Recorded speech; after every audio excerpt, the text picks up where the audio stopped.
السلام علیکم سامعین، welcome to my channel voice of Mona. ہماری آج کی کہانی کا نام ہے قسمت کا کھیل۔ تانیہ ثانیہ دو بہنیں تھیں کہ والد کی مارکیٹ میں کپڑے کی دکان تھی۔ تانیہ BA کر چکی تھی، اب گھر میں فارغ تھی۔ ثانیہ FSC کی طالبہ تھی اور ڈاکٹر بننا چاہتی تھی۔ تانیہ کا رشتہ آ گیا، اس کے چچا کا بیٹا انجینئر تھا۔ بڑی دھوم دھام سے شادی ہو گئی۔ ثانیہ پڑھائی میں مشغول تھی، اس کا رشتہ ماموں نے مانگ لیا۔ ثانیہ کے والد نے ہاں کر دی، لیکن شادی ثانیہ کی پڑھائی مکمل ہونے تک ملتوی کر دی گئی۔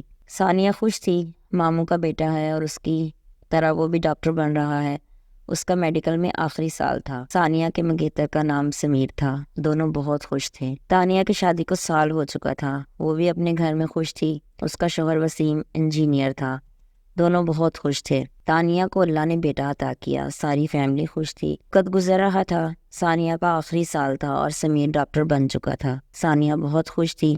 اچانک ان کے گھر میں بہت بڑی پریشانی آ گئی۔ تانیہ کے ہاں بیٹی پیدا ہوئی اور وہ موت کی گہری وادی میں چلی گئی۔ اس کی اچانک موت نے سب کا برا حال کر دیا۔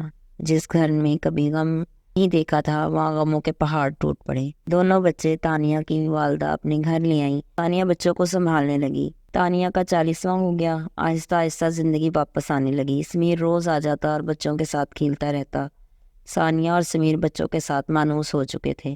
اچانک چچا نے ان پر غم کے پہاڑ توڑ دیے۔ انہوں نے وسیم کے لیے ثانیہ کا رشتہ مانگ لیا۔ ثانیہ کے والد نے تو پہلے ہی سمیر کے والدین کو ہاں کر دی تھی۔ انہوں نے بھائی کو صاف منع کر دیا کہ بھائی یہ ناممکن ہے، میں ہاں کر چکا ہوں اور میری بیٹی اتنے عرصے سے اس گھر کو اپنا گھر سمجھتی ہے۔ میں اس بچی کے ذہن میں سمیر کا نام خود ڈال چکا ہوں، یہ تو اس کو قتل کر دینے کے مترادف ہوگا۔ چچا نے لڑنا شروع کر دیا، جینا مرنا ختم کرنے کا کہنے لگے۔ تانیہ کا رو رو کر برا حال تھا۔ چچا چلے گئے، شام کو سمیر آ گیا۔ تانیہ سمیر کے گلے رکھ کر زاروں قطار رونے لگی۔ سمیر کو پتہ چلا تو وہ بھی پریشان ہو گیا۔ اس نے ثانیہ کو حوصلہ دیا کہ مت رو، تمہیں مجھ سے کوئی علیحدہ نہیں کر سکتا، تم اللہ سے دعا کرو، میں بھی کرتا ہوں، اللہ ہماری مدد کرے گا۔ سمیر گھر چلا گیا۔ سمیر کا گھر سامنے ہی تھا۔ تھوڑی دیر میں سمیر کے والدین آ گئے۔ انہوں نے کہا ہمیں کل نکاح دے دیں، ثانیہ کی باقی کی پڑھائی ہم خود پوری کروا لیں گے۔ وہ راضی ہو گئے۔ انہوں نے سادگی سے نکاح کی تقریب رکھی۔ دوسرے دن نکاح ہو گیا۔ ثانیہ رخصت ہو کر سمیر کے گھر آ گئی۔ دونوں بہت خوش تھے۔ ثانیہ نے کہا کاش آپ بھی ہوتی، لیکن شاید قسمت کو منظور نہ تھا۔ دونوں ایک لمحے کے لیے اداس ہو گئے۔